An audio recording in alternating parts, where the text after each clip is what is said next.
오늘 정말 흥미로운 기업 하나를 들여다볼 건데요. 바로 태광산업입니다. 이 회사가요, 딱 한마디로 모순덩어리예요.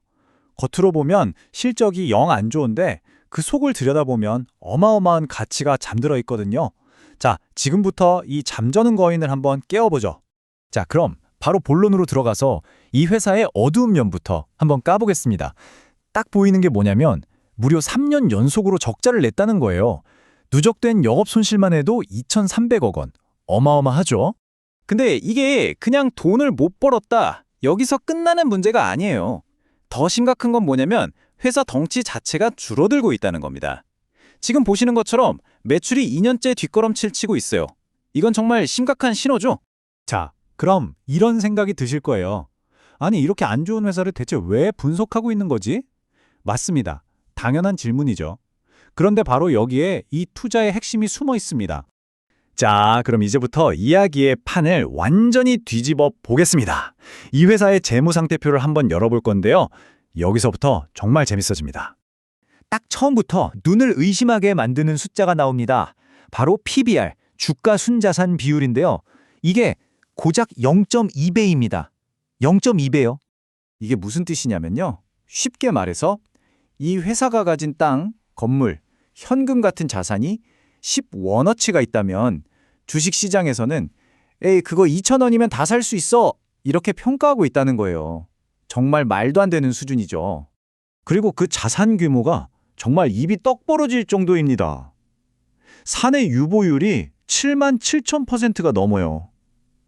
이건 뭐 번 돈을 거의 안 쓰고 그냥 금고에다가 차곡차곡 쌓아만 뒀다는 얘기거든요. 그렇게 쌓인 돈이 4조 원이 넘습니다. 4조 원. 그러니까요, 바로 이겁니다. 이 회사의 핵심은 이 엄청난 모순에 있는 거예요.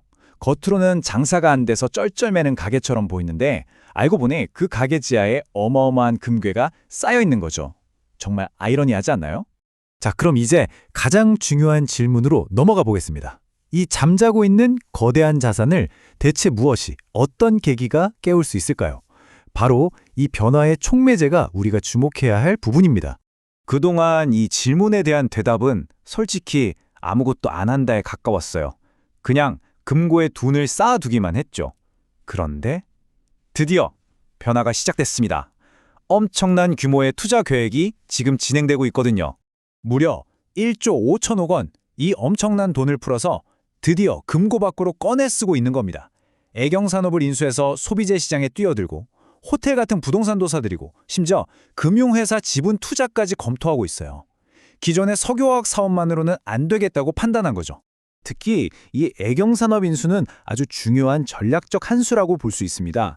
경기를 많이 타는 B2B 석유화학 비중을 줄이고 지금 잘 나가는 K-뷰티, 그러니까 B2C 소비재 시장으로 체질을 바꾸겠다는 아주 명확한 신호거든요. 그리고 내부적인 변화만 있는 게 아닙니다. 밖에서도 문을 계속 두드리고 있어요. 바로 행동주의 펀드, 트러스톤 자산 운용인데요. 이 2대 주주가 그 많은 돈 쌓아두지 말고 주주들을 위해서 좀 씁시다 하고 목소리를 아주 강하게 내고 있습니다. 심지어 이사회 자리까지 하나 차지했죠. 자, 그런데요, 이렇게 좋은 얘기만 들으면 당장 투자해야 할 것 같잖아요. 하지만 잠깐만요. 이 회사의 발목을 아주 오랫동안 잡아온 아주 근본적인 리스크들도 우리가 냉정하게 짚고 넘어가야 합니다. 리스크는 크게 두 가지 방향에서 온다고 볼 수 있어요. 하나는 석유화학 산업 자체가 어렵다는 외부적인 문제고요. 그리고 어쩌면 이게 더 중요할 수 있는데 바로 회사 내부에 아주 뿌리 깊게 박혀있는 지배구조, 즉 오너 리스크 문제입니다. 그러니까 투자자 입장에서는 이 질문에 답을 해야 하는 거예요. 앞으로 이 회사가 벌이는 M&A나 투자가 과연 모든 주주를 위한 최선의 결정일까? 아니면 혹시 오너의 일가의 승계구도를 완성하기 위한 퍼즐 조각은 아닐까? 이 의심이 바로 태광산업의 주가를 짓누르는 가장 큰 돌덩이입니다. 자, 그럼 이 모든 좋은 점과 나쁜 점들을 다 고려했을 때 우리는 어떤 결론을 내릴 수 있을까요? 최종적인 밸류에이션과 투자 판단으로 넘어가 보겠습니다. 다른 비슷한 회사들이랑 비교해보면 태광산업이 얼마나 싸게 거래되는지 그냥 한눈에 보입니다. PBR, PER 뭐 하나 할 것 없이 그냥 압도적으로 낮아요. 결국 이 엄청난 할인율이 바로 시장이 방금 우리가 얘기했던 그 오너리스크에 매기고 있는 가격표인 셈이죠. 그래서 시나리오를 세 가지로 나눠볼 수 있는데요. 최상의 시나리오, 최악의 시나리오, 그리고 가장 현실적인 기본 시나리오가 있겠죠. 근데 중요한 건 뭐냐면 아주 공격적인 M&A 성공이나 파격적인 주주환원 같은 그런 최상의 시나리오가 아니더라도 이 기본 시나리오만 달성해도 지금 주가보다 훨씬 높은 가치를 기대할 수 있다는 겁니다. 결론적으로 태광산업에 대한 투자는요, 가치 투자의 아주 전형적인 케이스라고 할 수 있습니다. 지금 당장 돈을 잘 버느냐 마느냐를 보는 게 아니에요. 이 회사가 가진 그 어마어마한 자산 가치가 언젠가는 정상화될 것이다. 거기에 베팅하는 거죠.